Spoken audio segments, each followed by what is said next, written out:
കോട്ടയത്തും അതിശക്തമായ മഴയുണ്ട്. കോട്ടയം പൂഞ്ഞാർ തെക്കേക്കര പയ്യനത്തോട്ടം ഭാഗത്ത് മണ്ണിടിച്ചിലിൽ ഒരു വീട് പൂർണ്ണമായി തകർന്നു.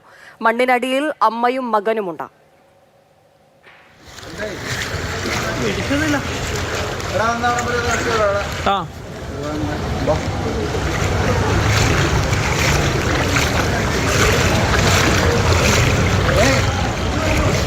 കഴിഞ്ഞ പ്രാവശ്യം 2:30 കയറി, ഇപ്രാവശ്യം നേരം വിളിക്കാറോ അല്ലേ? എപ്പോഴാണ് കയറാൻ തുടങ്ങിയ? ഇത് രാത്രി കൂടുതൽ വിവരങ്ങൾ ഷിനോജ് എസ്റ്റി നൽകും. ഷിനോജ്, അവിടെ രക്ഷാപ്രവർത്തനം ആരംഭിച്ചു. എപ്പോഴായിരുന്നു മണ്ണിടിഞ്ഞത്? ആശങ്കപ്പെടേണ്ട സാഹചര്യം തന്നെയാണ് നിലനിൽക്കുന്നതല്ലേ?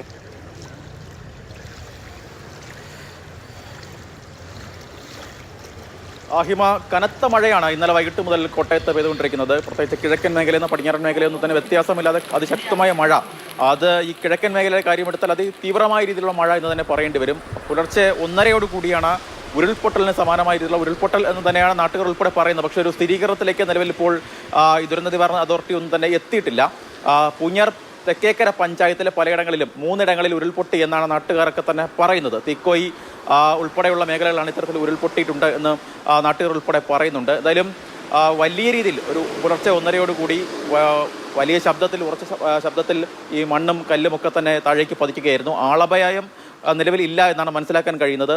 തോട്ടം മേഖലയാണ്, അതുകൊണ്ട് തന്നെ കൃഷിയിടങ്ങൾ ഉൾപ്പെടെ ഒലിച്ചു പോയിട്ടുണ്ട് എന്നാണ് നാട്ടുകാരിൽ നമുക്ക് തന്നെ മനസ്സിലാക്കാൻ കഴിയുന്നത്. ഏറ്റവും പ്രധാനപ്പെട്ട കാര്യം, ഈ പ്രദേശം പൂർണ്ണമായും, അത് ഇരട്ടിപ്പെട്ട കിഴക്കൻ മേഖല, അതിന് മുകളിലേക്കുള്ള മേഖലകളൊക്കെ തന്നെ അങ്ങോട്ടേക്ക് കയറാൻ പോലും കഴിയാത്ത തരത്തിൽ ഇരട്ടിപ്പെട്ട നഗരത്തിൽ ടൗണിൽ വെള്ളം കയറി. സ്വാഭാവികമായും ഫയർഫോഴ്സ് ഉൾപ്പെടെയുള്ള സംവിധാനങ്ങൾക്ക് രക്ഷാപ്രവർത്തനവുമായി ബന്ധപ്പെട്ട് അങ്ങോട്ടേക്ക് കയറാൻ പോലും കഴിയുന്നില്ല എന്നാണ് ഫയർഫോഴ്സുമായി സംസാരിക്കുമ്പോഴൊക്കെ തന്നെ നമുക്ക് മനസ്സിലാക്കാൻ കഴിയുന്നത്. ഹിമ സൂചിപ്പിച്ചതുപോലെ തന്നെ ഈ പയ്യനത്തോട്ടത്ത് മണ്ണിടിച്ചിലുണ്ടായി. വീടിനുള്ളിൽ ഒരു അമ്മയും മകനും കുടുങ്ങിക്കിടക്കുകയാണ്. അവിടെ രക്ഷാപ്രവർത്തനം നിലവിൽ ഇപ്പോൾ തുടങ്ങിയിട്ടുണ്ട്. അവരെ എത്രയും പെട്ടെന്ന് തന്നെ കണ്ടെത്തുന്നതിന് വേണ്ടിയുള്ള ശ്രമങ്ങളൊക്കെ തന്നെ അവിടെ നടക്കുന്നുമുണ്ട്. എന്തായാലും മീനച്ചിലാറിൻ്റെയും മണിമലയാറിൻ്റെയും തീരത്ത് താമസിക്കുന്ന ആളുകളൊക്കെ തന്നെ ഇതിനോടകം തന്നെ മാറി അവിടെ നിന്ന് ഏതെങ്കിലും അടുത്തുള്ള ഏതെങ്കിലും ഉയർന്ന സ്ഥലത്തേക്ക്, സുരക്ഷിതമായ ഇടങ്ങളിലേക്കൊക്കെ തന്നെ മാറിപ്പോകണം എന്ന ജില്ലാ കളക്ടർ നിർദ്ദേശവും ഇതിനോടകം തന്നെ നൽകിയിട്ടുണ്ട്. എന്തായാലും ഒരു ഇത്തരത്തിൽ ഈ രാത്രി വലിയ അതിതീവ്രമായ മഴയായിരുന്നു കിഴക്കൻ മേഖലയിൽ ഉണ്ടായിരുന്നത്. അതെല്ലാം തന്നെ പരിഗണിച്ചുകൊണ്ട് ജില്ലയിൽ നിന്ന് വിദ്യാഭ്യാസ സ്ഥാപനങ്ങൾക്ക് ഉൾപ്പെടെ കളക്ടർ അവധിയും പ്രഖ്യാപിച്ചിട്ടുണ്ട്. എന്തായാലും ഈ കിഴക്കൻ മേഖലയാണ് ഏറ്റവും ആശങ്കയായിട്ടുള്ള സ്ഥിതി ഉള്ളത് നിലവിൽ. ഇപ്പോൾ പടിഞ്ഞാറൻ മേഖലയിൽ നിലവിൽ നമ്മൾ നിൽക്കുന്ന ഈ കോട്ടയം ഉൾപ്പെടുന്ന മേഖലകളിലൊക്കെ തന്നെ മഴക്കുറവുണ്ട്.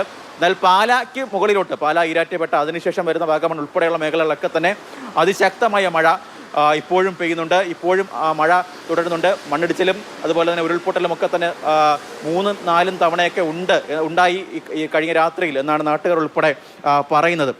എന്തായാലും മറ്റ് പ്രധാനപ്പെട്ട ചില വിവരങ്ങൾ കൂടി വരുന്നുണ്ട്. അതായത് ഈ പനമൂട്ടിൽ, കൊടുങ്ങൂർ ഭാഗമാണ്, കൊടുങ്ങൂർ വാഴൂരിൽ ഈ പനമൂട്ടിൽ തോട് കരകവിഞ്ഞൊഴുകി. അങ്ങനെ പലയിടങ്ങളിലും ഇത്തരത്തിൽ ചെറിയ ചെറിയ തോടുകൾ ഉൾപ്പെടെ കരകവിഞ്ഞ് ഒഴുകിയിട്ടുണ്ട്. പടിഞ്ഞാറൻ മേഖലയിലെ പല ചെറിയ ചെറിയ തോടുകളുമൊക്കെ തന്നെ സമാനമായ രീതിയിൽ ഇത്തരത്തിൽ കരകവിഞ്ഞ് ഒഴുകുന്ന സാഹചര്യത്തിലേക്ക് എത്തിയിട്ടുണ്ട്. വീടുകളിലേക്ക് തന്നെ വെള്ളം കയറുന്ന സാഹചര്യം എന്താണ്? അവിടെയും ഉരുൾപൊട്ടൽ ഉണ്ടായിട്ടുണ്ട്. ആളപായം ഇല്ല എന്നാണ് പ്രാഥമിക നിഗമനമെങ്കിലും വലിയ രീതിയിൽ വീടുകൾക്കൊക്കെ കേടുപാടുകൾ സംഭവിച്ചിട്ടുണ്ടല്ലേ?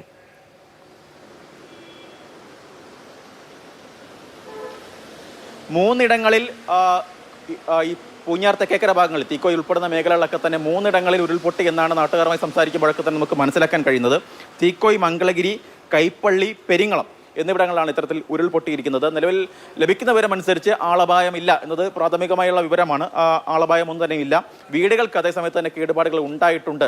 പ്രത്യേകിച്ച് ഈ ശബ്ദം കേട്ട സമയത്ത് തന്നെ പലരും അവിടെ നിന്ന് ഓടി മാറി. പ്രത്യേകിച്ച് ഇതൊരു തോട്ട മേഖല കൂടിയാണ്. അതുകൊണ്ട് തന്നെ കൃഷിയിടങ്ങൾക്കാണ് ഇത്തരത്തിൽ വ്യാപകമായ രീതിയിലുള്ള പ്രശ്നങ്ങളൊക്കെ തന്നെ ഉണ്ടായത്. അങ്ങനെ മറ്റ് ആളപായം ഒന്നും തന്നെ ഇല്ല എന്നാണ് നാട്ടുകാരിൽ നമുക്ക് തന്നെ മനസ്സിലാക്കാൻ കഴിയുന്നത്. എന്നാലും ഈ 2018 പ്രളയത്തിന് സമാനമായ രീതിയിൽ ഈരാറ്റുപേട്ട ടൗണിൽ വെള്ളം കയറിയിട്ടുണ്ടെന്നാണ് നാട്ടുകാർ നമുക്ക് തന്നെ മനസ്സിലാക്കാൻ കഴിയുന്നത്.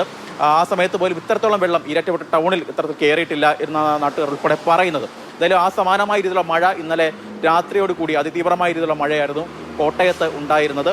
ആ തരത്തിൽ ഉരുൾപൊട്ടലും ഉൾപ്പെടെ മണ്ണിടിച്ചിലും ഉൾപ്പെടെ അവിടെ ഉണ്ടായിട്ടുണ്ട്. പ്രദേശത്തേക്ക് എത്തുന്നതിന് വേണ്ടിയുള്ള കോട്ടയത്ത് നിന്നും ചങ്ങനാശ്ശേരിയിൽ നമ്മളെ ഫയർഫോഴ്സ് യൂണിറ്റുകൾ അവിടേക്ക് അങ്ങോട്ടേക്ക് പോയിട്ടുണ്ട്. അത് രാവിലെ തന്നെ പോയതാണ്. പക്ഷേ ഈ വെള്ളക്കെട്ടും ഒക്കെ തന്നെ കാരണം അങ്ങോട്ടേക്ക് ഈ ദുരന്തം കൂടുതലായി നടന്ന മേഖലകളിലേക്ക്, അത് മലയോര മേഖലകളാണ്, അവിടേക്കൊന്നും എത്താൻ ഇതുവരെയും കഴിഞ്ഞിട്ടില്ല എന്നത് ഒരു ആശങ്കയായി തന്നെ ഇപ്പോൾ നിൽക്കുന്നുമുണ്ട്. ഹിമ.